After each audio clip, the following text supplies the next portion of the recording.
Happy New Year. Happy 2023 on the Strong by Design podcast.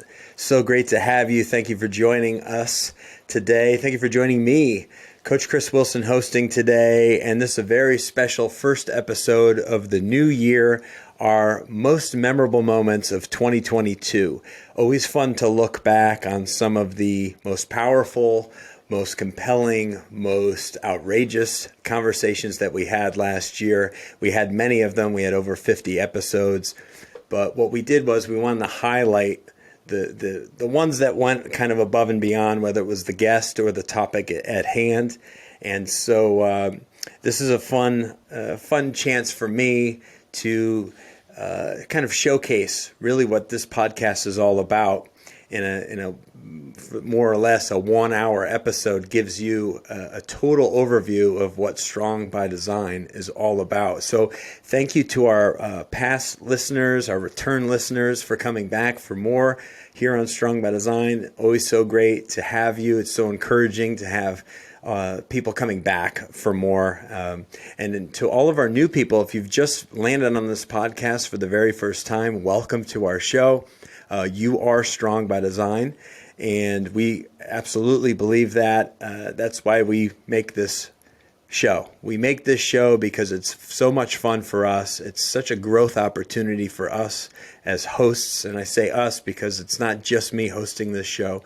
We have other great team members that take part in this, and so please go back and listen to past episodes to get to know us a little bit better. And we release a new episode every single week here on Strong by Design on Wednesdays. So looking forward to a brand new year of powerful, life-changing, and transformative conversations. So with that being said, let's roll right into what I consider to be one of our most emotional and most powerful conversations of the year that I got to have with a very special content provider here at Strong by Design by the name of Jo Miller.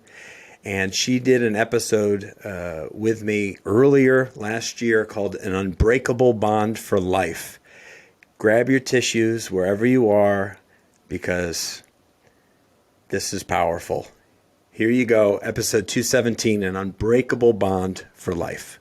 We had a very traumatic childhood with lots of pain and suffering, but in the midst of that, we had sports, and that became such a great escape, and it was a world where we could dream that anything was possible, because most of our lives growing up, we were told we couldn't do this, couldn't do that, you're too small, too weak.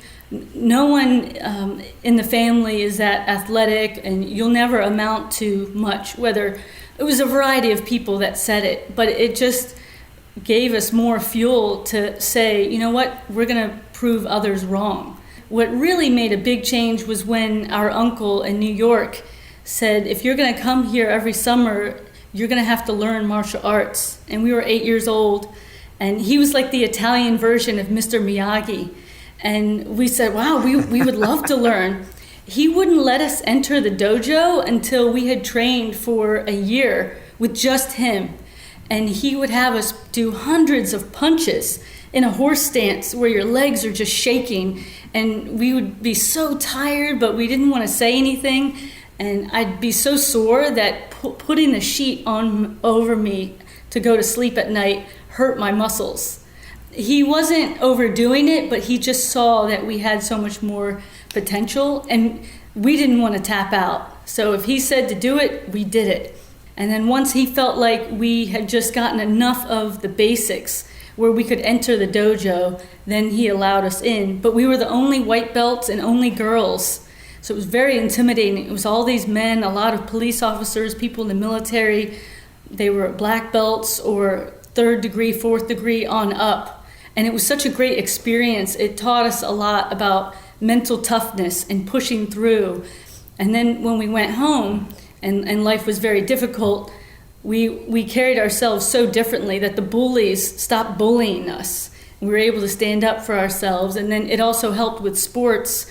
We had bad vision, but doing the martial arts and then the surgeries that we had helped correct some of those problems that led to us struggling at first with sports.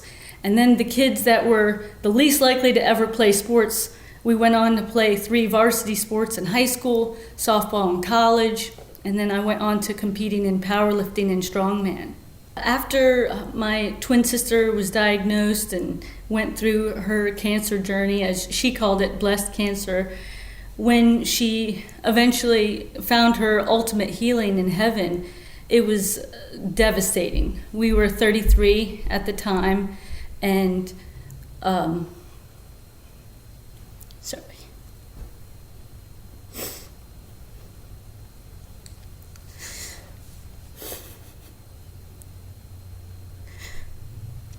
Sorry.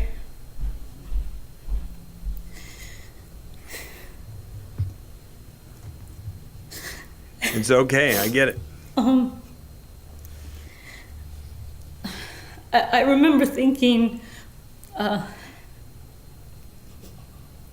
life moving forward was going to be impossible, that it would be the hardest thing I had ever faced, which was saying a lot. And I remember one day driving home from work and thinking and praying to God, I don't know how I'm going to make it. And then I remembered my twin and how she was diagnosed with stage 4 cancer. Sorry.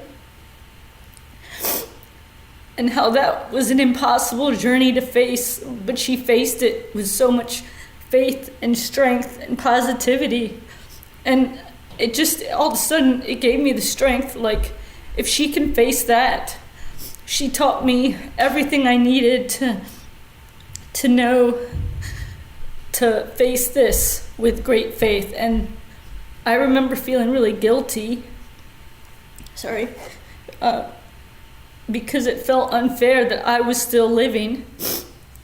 And I struggled with that. And actually, the first year, it was really hard for me to work out. I felt like she had been bedridden and would have given anything to walk, to run, to lift weights. And I got to do so much, and I had so much more. And I was so healthy. And I was feeling like it was not fair, but then I was praying, and I felt like God told me, what are you going to say to your sister when you see her one day in heaven? And she asks you, so what did you do with all that extra time? And that just struck me so much. And from that moment on, it was still hard, but I pushed myself. I thought, I'm going to live for both of us. I want to make as many memories as possible so that when I get to heaven, I'll have so much to share with her. We'll have so much to talk about, and she'll be so grateful that I didn't waste that time.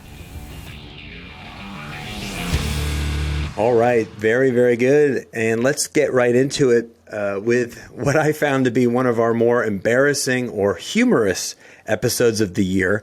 Was a conversation between Mike Westerdal, founder of Critical Bench, and Jared Hailey, our kind of on-site pastor / videographer and photographer. He's an amazing guy.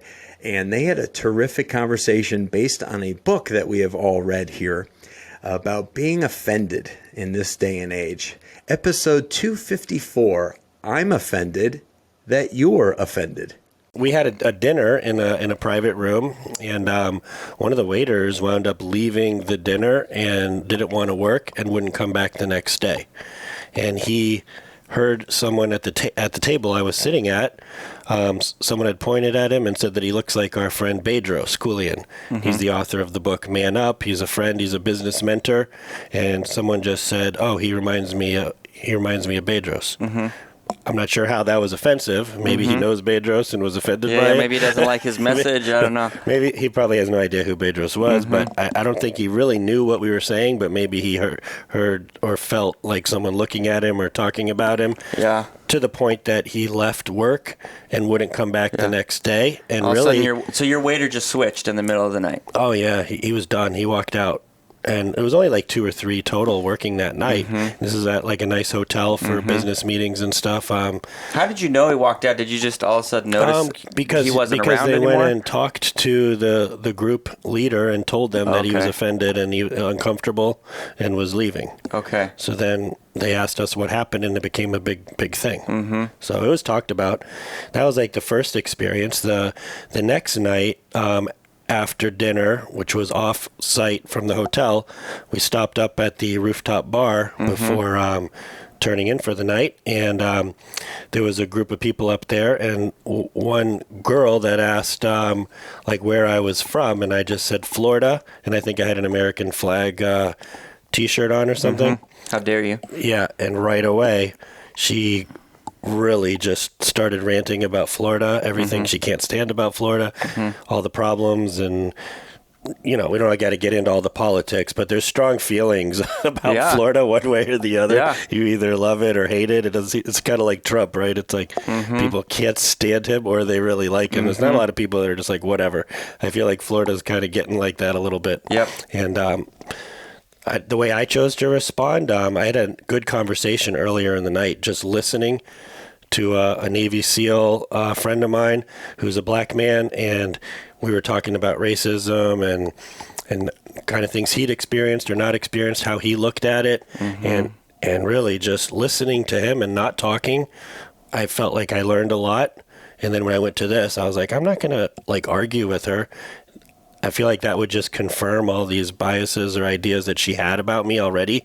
It's like, oh, white Christian guy from Florida. I know what he's all about. Like, what am I going to do? Start like arguing with her and like just prove everything true that she already thinks about me?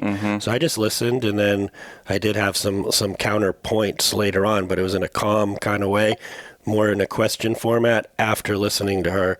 And it kind of diffused the whole thing. And one of the other people, one of her friends was like, I really like how you handled that. That was really good. And I was like, oh, thanks. And then I just said, excuse me, I got to go to the restroom, and left and went to bed. I think it's really interesting, whether we're the person who is offended or we're the person on the other side who did the offending, when that seems to erupt, we no longer are thinking about what is the end result that I want.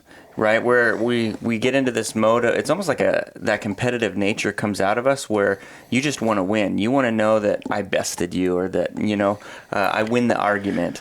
And I think it's important for us when we are thinking through how do we respond when we personally are offended. It's not me coming and attacking you as a person. It's the end result is I want you to hear me. I want you to understand my perspective, and I want us to actually be friends at the end of it. Where a lot of people, I don't think that that's necessarily the goal. That it's hard to not be it's hard to be unoffendable when you're not looking at the big picture. You're just kind of looking at it in the heat of the moment. All right, terrific. And what I thought, we had some controversial and or timely trending type conversations in 2022. But this one I thought was extra special. It was a conversation that I was fortunate to have with a new friend of the podcast, Dr. Annette Bosworth. We had a 2-part episode. Episode 219 and episode 220 released on 2 different days. Boost your brain and bust cancer with keto. Get ready for some really cool insights from Dr. Boz. And then there's a patient one day that changed my whole practice. She had been diagnosed with cancer of her white blood cells. The cancer was treated appropriately with all the right medical things. We're now 10 years into her journey, and we've had 2 rounds of chemotherapy. I cared about her, so that it's very well documented that everything was done correctly. She had the best healthcare Western medicine could offer, and she's coming back to see me. And there's the time right before you see the physician, you check the white blood cells to see how well her cancer is doing. But you can see as she walks in that there's lymph nodes in her neck and her armpit, and she looks like a zombie. She doesn't look alive. She looks gray. She's like, that's not healthy. That's not good. I don't need to be a doctor to see that. And during these last 6 months before she had come, I was a little ticked off, actually. There was a national security secret.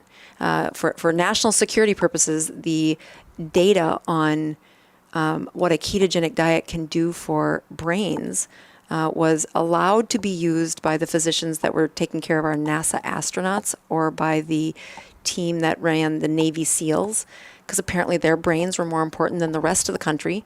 But for us lowly, normal physicians, not with that access, that data was kept a national security secret. So that data came out in 2015 or 2014, and I heard a podcast between Tim Ferriss and Dom D'Agostino. He was not misspeaking, and I couldn't believe it. I was like, there's no way that I am this good at what I do and not know that a ketogenic diet should be the base part of what I was doing in this brain care. I actually closed the clinic, which I got a syndrome, which I work a little too hard. Closing the clinic was like, I don't know how I'm going to make payroll next month, but we are closing the clinic while I go to the library. I'm going to read everything I can find on the ketogenic diet. And this was probably about 3 months after that, because I kept like taking time to say, if I'm going to read something, I'm going to do it on this ketogenic diet. And the more I read, I'm like, I can't be, it gives me goosebumps to think about it, because I'm like, it can't be true. Wow. So now we are, I've read a few things on cancer, and I'm just curious enough to get my hair to wrinkle. And now I'm trying to make a ketone. Like, okay, maybe I should try this diet. Like, and I can't make a ketone come out of me. Like, what the heck? What am I doing wrong? So this is about a month later that this patient comes in. So this is chronic lymphocytic leukemia. So this is the white blood cell cancer. And she, okay, if it's doubling every 6 weeks, we have to do chemotherapy again. We got to kill. It's dividing so fast. We're going to have to hit it again. And her numbers are skyrocketed. They're awful. And the lymph nodes are visible, under the turtleneck. You can see them. It's like you're a mess. And she said, no, I'm not doing chemotherapy. I choose to, this is not the life I signed up for. Your approach isn't working. And I absolutely I'm not doing chemotherapy again. The last time I went through chemotherapy, I forgot how to use a sewing machine, and I made all of my children's clothes until they were 10 years old. So that's a hard one to fight against. Like, okay, yeah, my medicine isn't doing very good. And it's this moment of silence where a patient doesn't ask this very often. And she asks, if it was you, what would you do? It still brings emotion because it was such an intimate moment. Patients ask it all the time, but don't usually pause to enter the space that is that intimate, because it hurts. And are standing there with the pink slip saying chemotherapy, and one hall leads to the oncology place to set up the test, and the other one's the front door. And I said, I would walk out that front door, and I would do something completely different than chemotherapy. And the patient was my mother. And she cried, and I cried, and I walked out the door and said, Mom, do you really trust me to do this? And she said, of course I do, kind of flippantly. I'm like, no, I mean with your whole life. And she goes, it's better than what they've been doing. So we walked out the front door. Our little farm is 100 miles away from that hospital. We get in the same car, leave one in the parking lot, and I start saying things like, Mom, have you ever heard of a ketone? What's that? Like, well, it's this unit of fuel, like glucose, except it's better.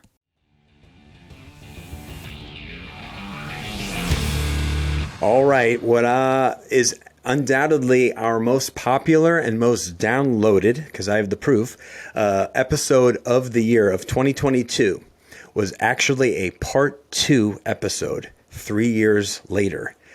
We had a good friend of the show's, Frank Rich, back in to do part 2, episode 213, The Truth About Porn. Frank and Mike and I sat down, had a great conversation, and get ready. This is some really, really powerful conversation. if a guy is truly committed and he's ready to end his battle or get pornography out of his life once and for all, the only thing that would lead him to slipping or returning back to it would be one of two things. He's either lacking character traits, just certain ability to do the things that are necessary to live without pornography.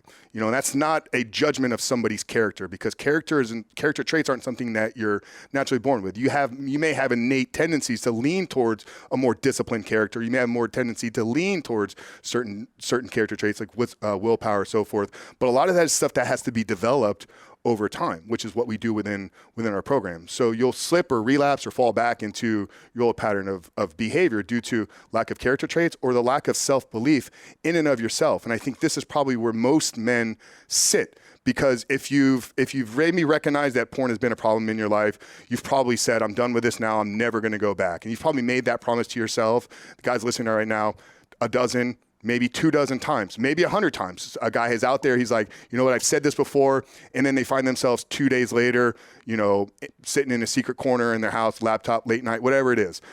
So what ends up happening with that, though, is because you've said, I'm going to stop, and then you keep returning back, now your confidence in yourself or the self-belief that you can actually achieve this has been completely shattered. And that's the biggest hurdle that I'm facing with the vast majority of the men that we're working, is they just don't believe that they can live without it. The desire is there, but they don't believe it in the sustainability of their desires. Yeah, because they're attaching. They've failed so many times. Yeah, they're attaching something that is pure neuroscience and is caused by their brain to what they are associating to their sexual needs or their sexual desires. And I think we need to separate them and understand that this pull is coming from behaviors and decisions and programming of ourself that is leading us to need a chemical hit, not something that we need sexually. The act of watching pornography and having real intimacy or real sex with your wife or partner are two different things, and they're two different behaviors. The brain and body respond completely separate. But I think the problem happens is when guys begin to say, oh, I have a high sex drive, so I need to watch a lot of pornography. Or I have these certain desires that were given to me, or I was born with these certain needs and tendencies and things that kind of intrigue me and turn me on. So I need to seek out pornography because my wife won't do these things with me. So we need to understand that in today's conversation, hopefully what we can do is separate them.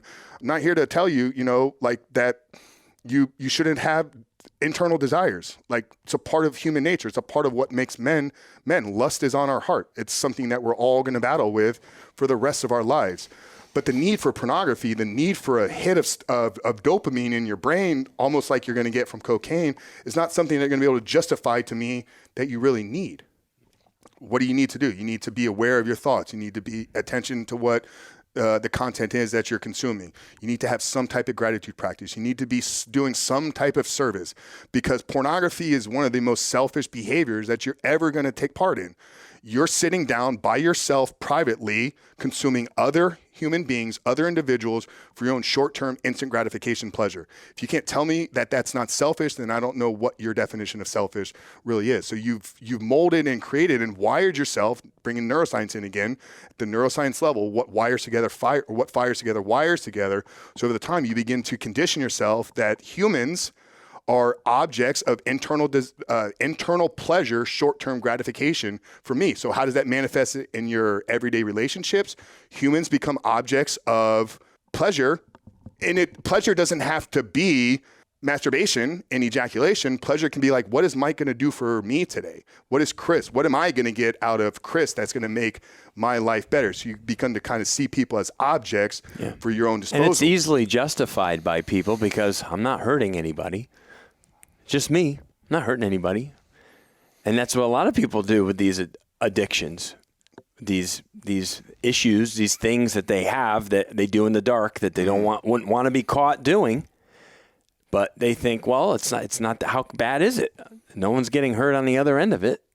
Yeah, now you're entering into a whole different, parallel of the conversation. I know you guys had Natasha on from Redefining Refuge. You may believe or you may think that what you're consuming is 100% consensual, but the fact of the truth and the reality there is small percentage of that is true consenting. I mean, even in the produced videos, there's girls that are there doing things that they're not happy with. I've had former porn stars on my podcast, and it's like, they begin to look at sex as transactional. The amount of drugs and alcohol and greed and just evil that's going on behind the scenes. And oddly enough, this one totally off the radar for me because I was not part of the conversation. But when going back and looking at how many downloads and how popular this episode was, I classified it as most bizarre or strange behavior conversation because this episode 212 released early in 2022 was about the top 10 mistakes that candidates make during the interview process. Out of all these different conversations we've had, people were very curious, very interested in this. And so this is fun. This is a conversation between Mike Westerdal and our executive assistant here at Critical Bench, Samantha Harrison. Check this out. Be early, ideally.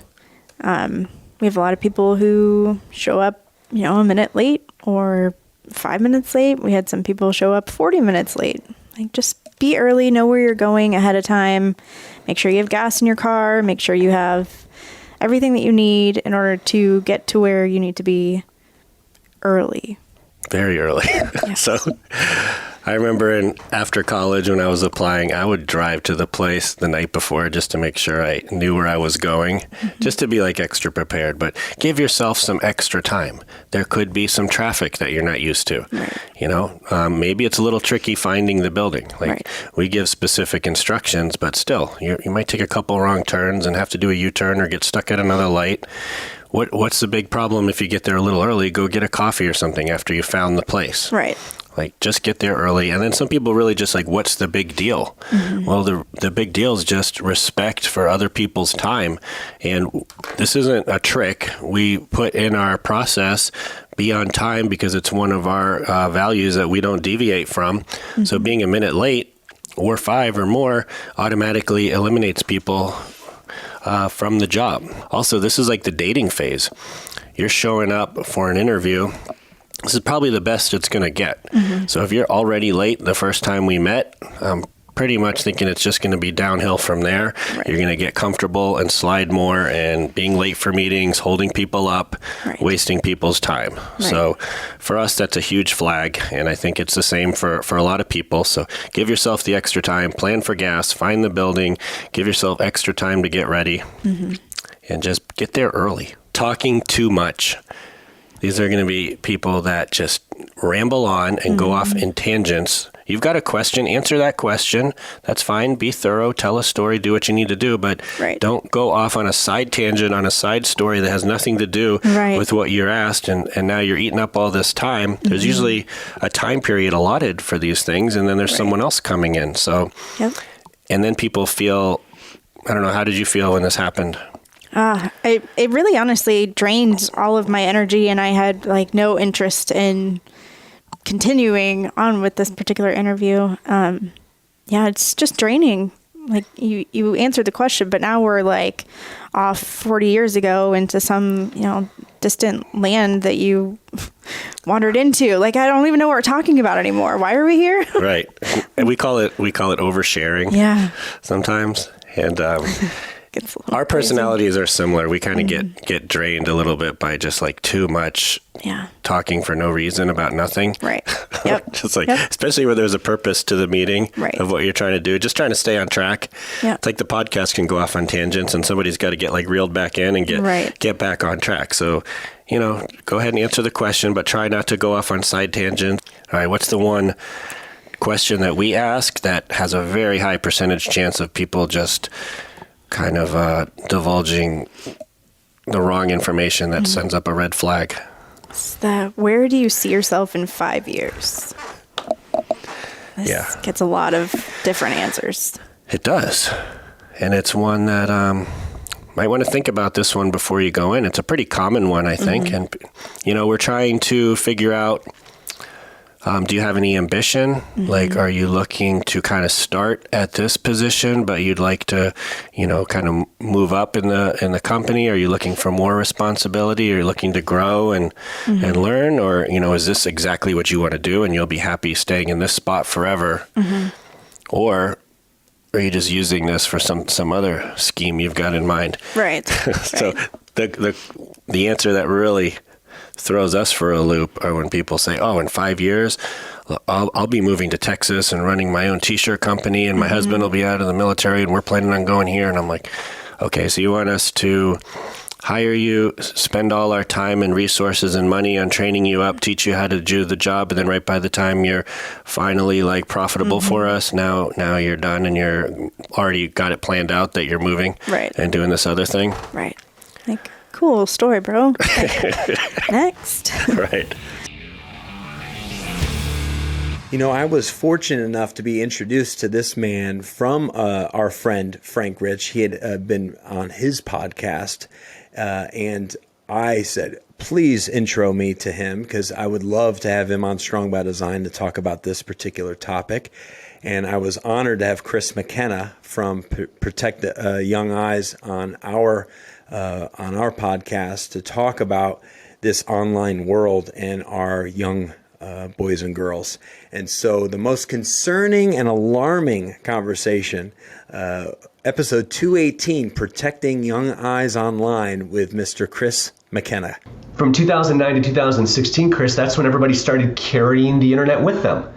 Right? Now parents are asking different questions. They're asking me about new apps. Imagine a world when Snapchat was new and Instagram was new. And that consulting background in me was like, well, this seems like a problem to be solved. I loved solving business problems. That's what God kind of wired me to do. And so I just simply started a little Facebook group, and I was doing research. And kind of at the same time, I had my own early childhood exposure to pornography back when I was age 8. Carried that into adulthood. You know, back in the 90s when Al Gore invented the internet, then everything sort of broke loose. And now, you know, guys like me who had that early two-dimensional magazine exposure, now we have this unlimited capability to look at whatever we want. I don't have to sneak down to the dude's house down the street to get a periodic glimpse. It's now on a computer in my dorm room. Are you kidding me? Like, so that unleashed an issue in my life that I got stuck in. And so I have these things kind of all colliding sort of at the same time. I'm starting to wrestle with my own issue with a group of guys using covenant eyes and accountability, saying, hey, we have got to get rid of this issue of pornography. And at the same time, parents are saying, all this technology my kids are, being exposed to, how do I understand it? And so I just started tackling it from both sides and having conversations at our church. That led to the creation of a website, protectyoungeyes.com, back in 2015. And from there, it's really just kind of grown into what it is today, which is creating with family schools and churches, helping them create safer digital spaces with a lot of education, working in schools with a lot of talks, hundreds of presentations all over the country, but then also trying to change the laws, which really do not adequately protect our children today. Nothing on the books today, is any newer than about 20 years old when it comes to protecting our kids online. Therefore, it does not protect our kids online. So we have awesome families, like yours and mine and others, listeners, right, who are trying their best to protect our kids. And then we have technologies being created by organizations that care nothing about our children, nothing about them. So we want to stand in that gap. I was a 79-pound 8th grader who fit inside of every locker in the middle school that I attended, right? I only know that maybe because I kind of know that. And so what I'm saying is, when you and I were growing up back in the 80s, there were a lot of places that a tormented middle schooler could find refuge in, right? Getting off of a bus kind of meant they couldn't get to you anymore because I was in a big family. And so the only way to harass me would have been to call, and that was attached to the wall, right? There wasn't any way to get to me. So things sort of simmered down. The weekend was another spot where things kind of simmered down. You'd have an issue at the football game on Friday night, and by the time you got to school on Monday, things had mostly simmered down. Same thing for the summer. I don't know about you, but growing up in a small town in central Michigan like I did, I feel like everybody kind of came back in the fall a little more friendly with each other. Like the summertime was like this beautiful reset for whatever drama or cliques or problems were going on in June when you left. And you all sort of showed back up as friends, and then the popularity engine revved back up again. My point in saying this is that all of the things that used to bring relief to young people are now all of the things that bring continued torment to young people today, because that's when things get shared.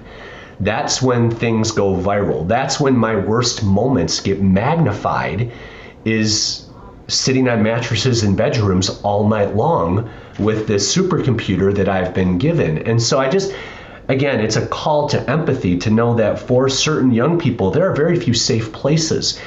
And to be honest, for that tormented young person, sometimes that phone, be it a different persona in a video game or maybe a fake account on social media, is the only relief that they get from the real world. Time for a bit of a hardcore conversation. The most badass guy we had, without question, on the 2022 Strong by Design podcast was the one and only Larry Yatch. He is a U.S. Navy SEAL. He is a terrific leader, and he's a guy that I just really enjoyed getting to talk to. And so I classified this as the most badass hardcore episode, and I wanted you to be able to just listen in from a Navy SEAL what his life was like in BUD/S. Check this out. The chow hall where you eat is about 1.5 miles from where you do most of the training. So you have to run as a class every day to and from 3 meals a day. So that's 9 miles just running to and from eating, much less anything else you're doing, right? You probably average 12 to 14 miles a day. And that running isn't fast because you're running as a class, but you're still having to run. You're not walking. And that jog, like, they often make it so that you're either going to be late or you're going to be missing part of the class. Like, only half the class can run at a fast pace to get you there on time. So if you get there on time, you're missing part of the class. If you get there as a complete class, you're going to be late. So no matter what, you're going to lose. And it would be amazingly frustrating to be in a situation where it's like, you can't win. And it really paid off in the future, like as a SEAL, having to constantly be faced with what everyone else said was impossible and having to know that there was going to be some way to do it, right? Some way to get it done. I would say my feet would be dry for the first 15 minutes of the day, and that was it for an entire day. And so when you had blisters, they just keep getting bigger and bigger because the only time they get to kind of dry out was at night. So I got to the point where every morning I would wake up and I would take one of those plastic iodine brushes and I would scrub the blisters until they were bright red and bleeding because infection was what I was worried about. Then I would fill the hole that was the blister with super glue. So I'd try and super glue as much as I could, like just cover it in super glue. Then I would tape it, and that would keep the sand and the salt water out of it for most of the day. And then eventually the super glue would crack.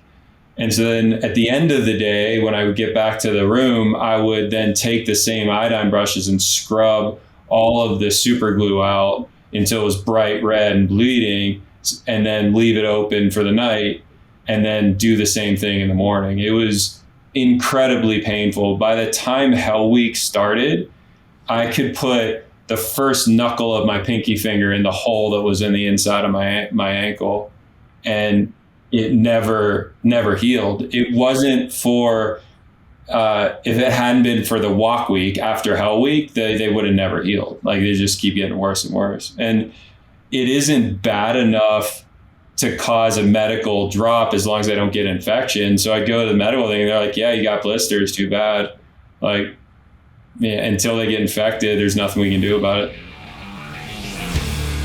You know, when it comes to being joyful and being uplifted, and in terms of that conversation that you're part of or that you hear sometimes that just leaves you kind of buzzing or feeling really empowered. I thought that this episode in particular with Mike Westerdal and Pastor Chris Stevens absolutely fit that to a T. It was an episode simply called Fear Not. And this is a really, really cool conversation, and I would encourage you to go back and listen to the whole episode. Episode 236 with Pastor Chris Stevens, Fear Not.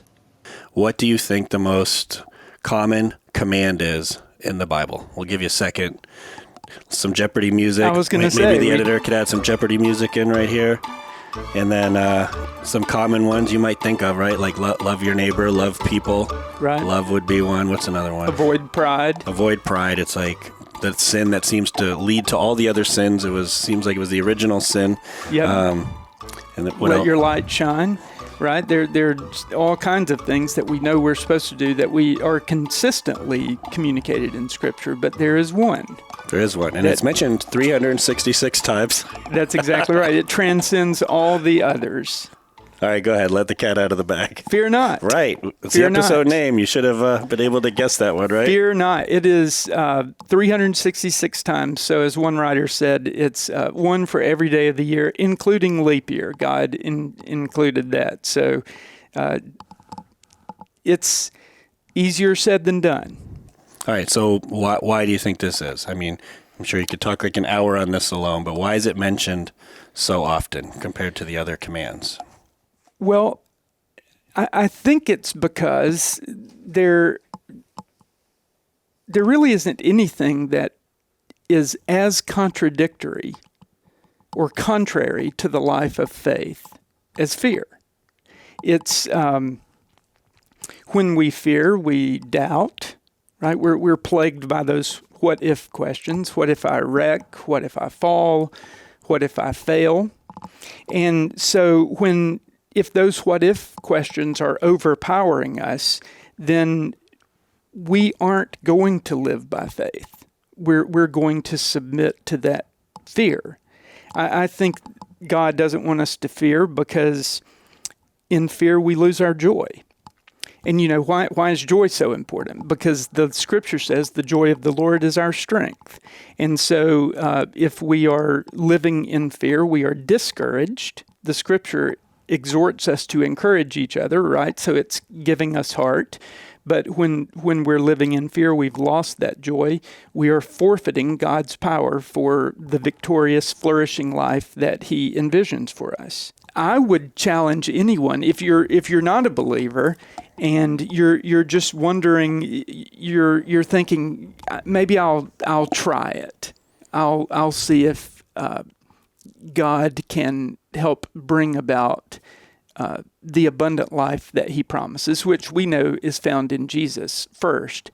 But I would challenge any of the listeners today to open the book of Proverbs. There are 31 Proverbs. That means there's a proverb, one chapter for each day of the month, 31. And the book of Proverbs it's essentially axioms to live by. They're not promises. They aren't things that God says this is going to happen every time. But I tell you what is I have discovered about the Proverbs is that 95% of the time, the way God says it should go is the way it's going to go. So if you choose to live by the axiomatic teaching of the Proverbs, then what you're doing is taking a step of faith to meet God, who, by the way, is pursuing you, right? So you meet God in the material world, because that's what Proverbs are about. How do we interact with other people? How do we run our business? How do we control our tongues and manage our anger? All those things are in the Proverbs. And so I would just say, try it. Take 31 days.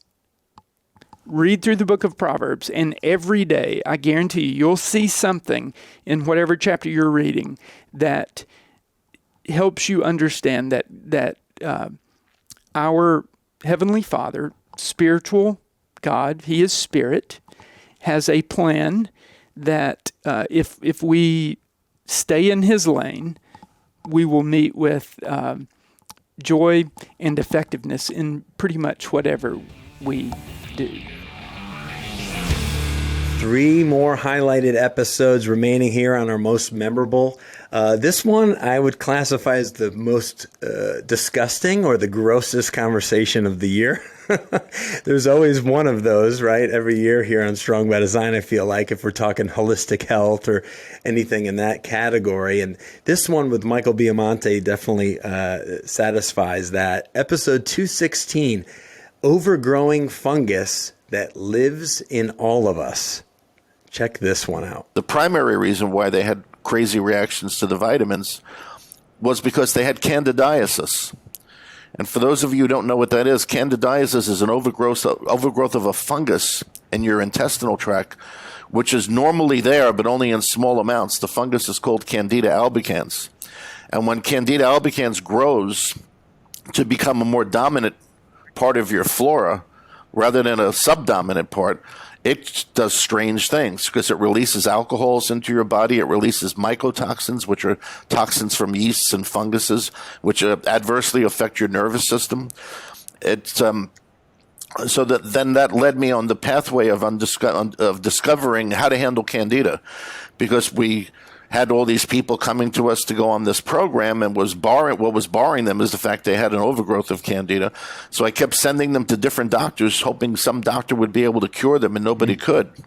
So I took it upon myself then to figure out how to unravel how you handle Candida, and that and what's come from that is my book, The Candida Chronicles, which you can get on Amazon, which explains my journey, my sojourn into understanding Candida and unraveling the mystery of Candida. Why it's a mystery is because Candida causes so many different symptoms. It could cause as much as maybe 150 different symptoms, and it affects everybody differently depending on your genetics. And it's because it's a fungus. It can flip itself. Technically, it's an organism which is called dimorphic, which means 2 lives. It can switch from a fungus to a yeast to a fungus to a yeast, back and forth. It's the same organism that causes vaginal yeast infections and jock itch in men, but it's also in the intestinal tract. It becomes a fungus and it causes gas, bloating, all kinds of digestive problems. It can cause asthma. It can cause a condition called leaky gut syndrome, which is known as intestinal permeability, because the organism actually grows roots looking for sugar. So it pierces your own little capillaries and your blood vessels in your intestines, which causes a leaky gut. That allows things that normally would never be allowed to enter your bloodstream to just go right in. And that causes a whole cascade of inflammation. So it's a fascinating organism in what it can do. It's very similar to cancer in a way, because sugar feeds it and makes it multiply. It literally grows into your tissues. It permeates into your tissues. It suppresses your immune system. It's not cancer, but it has very similar properties in terms of how it works. It increases fatigue, right? It alters mood. When you get Candida, the first thing you'll feel normally is you're sluggish, you're tired, and you start to have cognitive problems. Your memory starts to go. You don't remember things. Then you'll start getting gas, bloating, burping, all types of digestive problems. Then as it continues to go on, you start getting inflammatory problems. You may develop asthma. You develop skin rashes. Then when it comes to the point where you develop the leaky gut, now you become what we used to call a universal reactor, which is somebody who literally can't even leave their house because they react to the pollution. If they go to a party where there's cigarette smoke or perfume, they react to that. They get headaches. They can't walk down the aisle in the supermarket where you have your cleaning solutions. The odors just kill them. Unbelievable. And this is when you think about all these different symptoms, also how it affects your reproductive system, because it lowers hormones, it causes infertility, it does all these things. Now, this one organism is causing all of these things. Person has rheumatoid arthritis, they have asthma, they have allergies. You know, if they're a woman, their menstrual cycle is all over the map, and it's all from this one organism, which is just creating chaos in their biochemistry, and it gets overlooked. No one would ever think. So doctors tend to treat all the symptoms in a Candida patient individually, rather than going after what the cause is. That's what makes it fun. Plus the fact that it's highly affected by toxic metals.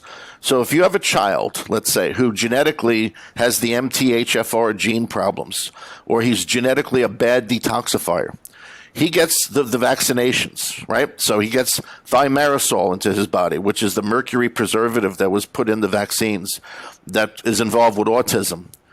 This kid now develops candida, and he now has mercury toxicity.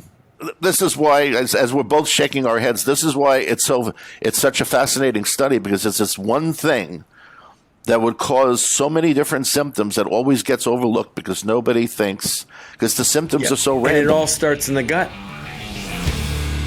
You know, I was really fortunate and honored to meet just an amazing gentleman by the name of Horst Schulze, the co-founder and president of the Ritz-Carlton Hotel Company.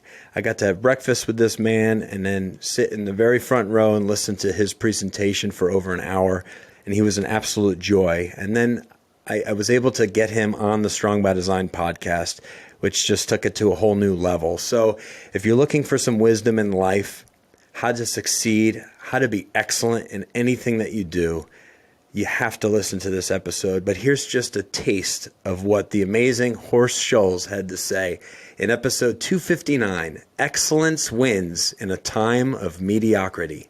After I insisted I want to work in a hotel, they inquired, what does it mean to grow in a career in a hotel? The first day getting there, I was introduced to the general manager together with my mother.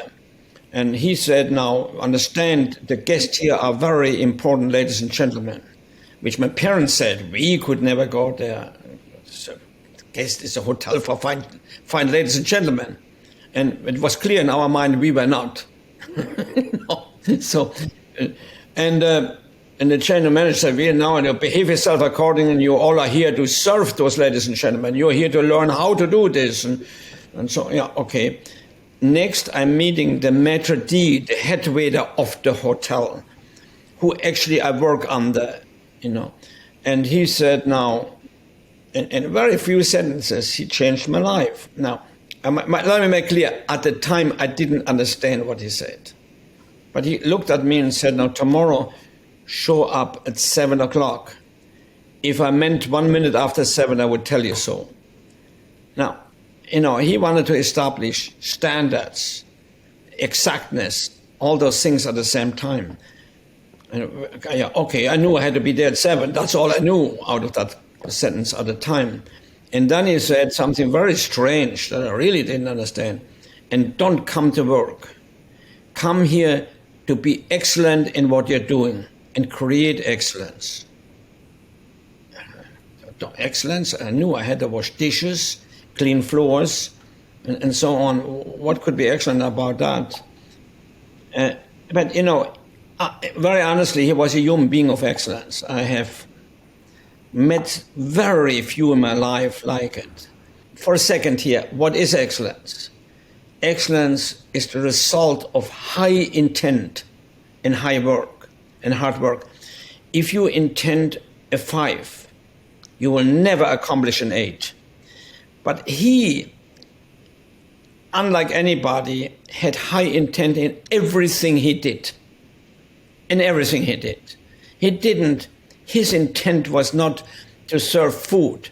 His intent was to make people feel well. Know what the customer wants. It's not about you. Know what the customer wants. Know where you want to take the company. What is your vision? Is the vision good for all concerned? Is it truly good for the employees?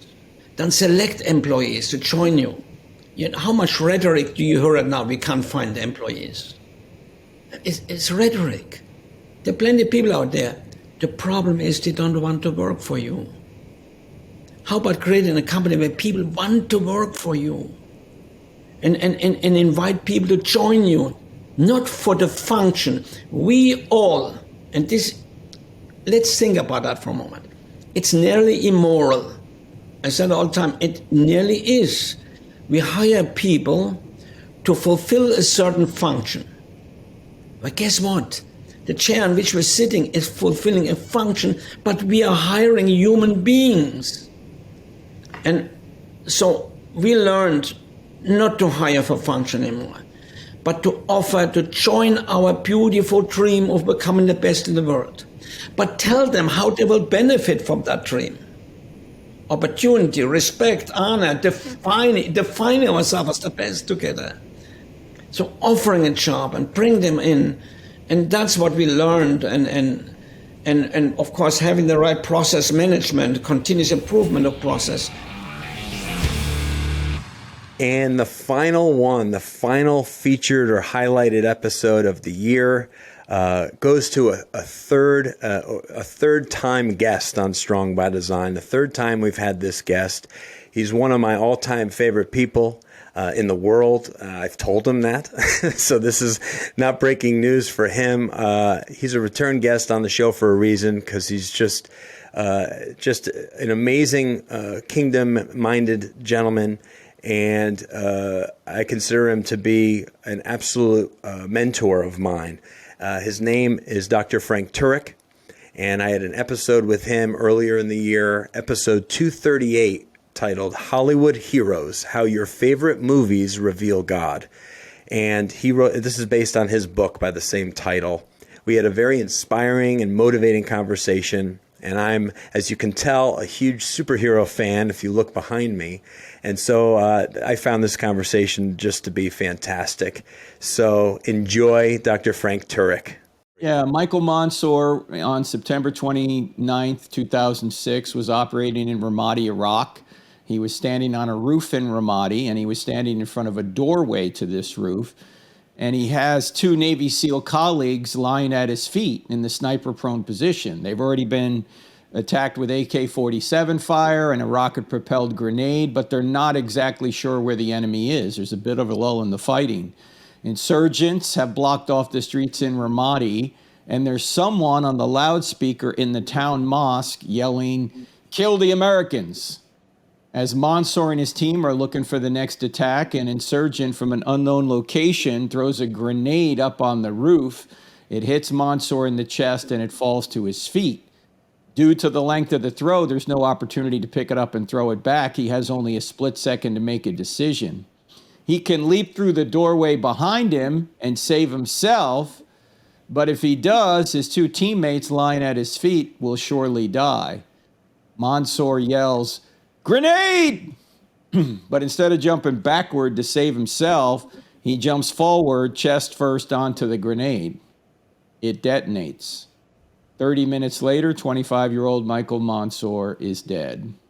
And his two colleagues lying at his feet receive only minor injuries because Mansour's body muffled the blast.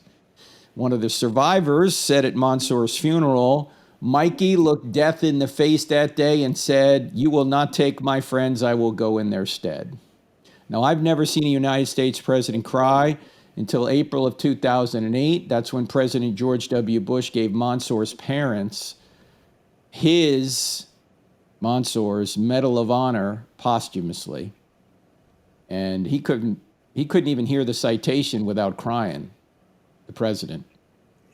Since then, Mansour's high school has turned their stadium into Michael A. Mansour Memorial Stadium.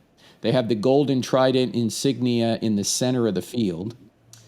And just in January of 2019, the United States Navy commissioned the USS Michael Mansour, one of the newest guided missile destroyers in the fleet. Now, they did all this because Michael Mansour literally sacrificed himself to save his friends. So I always ask people, Michael Mansour sacrificed himself to save his friends. Would anyone sacrifice himself to save you? And the answer is, someone already has.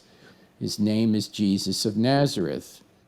But a lot of people don't think the story's true. They think it's invented. And so we spent some time in Hollywood Heroes giving evidence that, yay, God exists, number one. And number two, Jesus did rise from the dead to prove he is God. And of course, then number three, by trusting in him, you can not only be forgiven, you can be given his righteousness. And so much of what Michael Mansour did in real life is actually exhibited. Of course, it was exhibited in real life by Jesus as well. Except whereas Mansour died for his friends, Jesus not only died for his friends, he died for his enemies. He sacrificed himself. But so many of these other heroes, superheroes, and fantasy figures, that's what they do. and they all point to the greatest story ever told, the story of Jesus. You mentioned J.R.R. Tolkien a little bit earlier with Lord of the Rings, which is, if you have not watched the Lord of the Rings movies or the Hobbit movies, where have you been?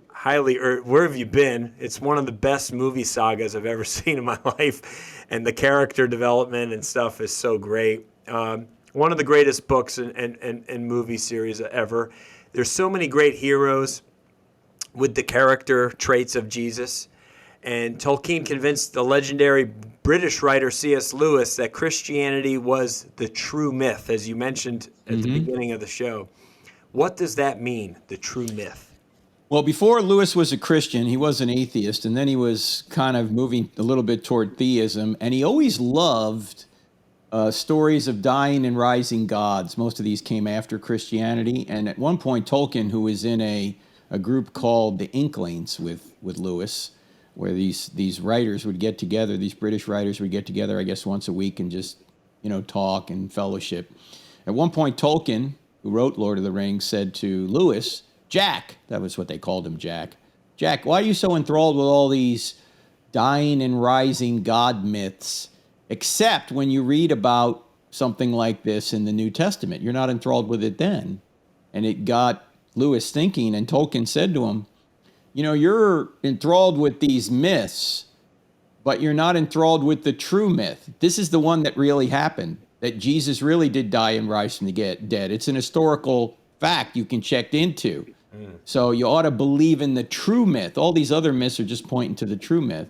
And Lewis did check into it, as you know, and then he became probably the greatest apologist of the past 100 years. And there you have it, ladies and gentlemen. 11 featured episodes in a very memorable year on Strong by Design. In fact, it was a year we've seen the most growth ever on this podcast. We were like 60% growth compared to the previous year, 60% over the previous year. We just were crushing our numbers month in and month out. We have consecutive months of PRs, as we call it here, or personal bests, personal records. And that's a great thing. That means that our podcast is reaching more people and touching more lives and changing people, hopefully for the better. We honestly believe that you are strong by design. You are created by our Creator, strong by design. And then you have the ability every day that you wake up and put 2 feet on the ground to live your life strong by design. I take great pride in this podcast, being one of the hosts, and get to manage it. And it's a ministry and a way for us to give back. And we just look forward to an amazing year here in 2023 to have more meaningful conversations with people of all walks of life from all over the world. And we can reach people all over the world with these conversations. So we just thank you so much for following us and for listening. And God bless you. And we'll see you again next week here on Strong by Design.